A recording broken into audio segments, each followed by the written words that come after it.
ธันวา10 โมงเลยมีแต่2 คนกับ10 โมงเลย10 โมงก็แรงนะ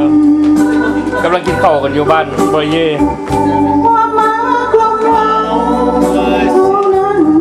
เป็นดังฝันอยู่อา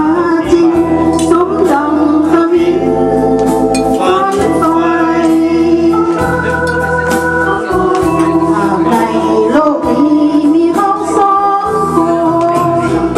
ด้วยความกับร้องห้องเพลงวันสุขล้นว่าสิ่งใดใจน้องใจมันบอกมีเพียงสะโพกบ่เพื่อใครต้องจิตมันหมายแน่นอนในโลกนี้ยังมีมนุษย์สุดพันละลายคอยเตือนคอยว่าคอยหลอกคอยหลอก สมชิกไอกินเบียร์กระแบน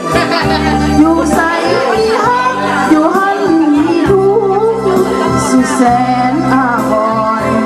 ได้มีคำสอนว่าวอนสอน เบคอนบ้านพรมันก็สบายแล้ว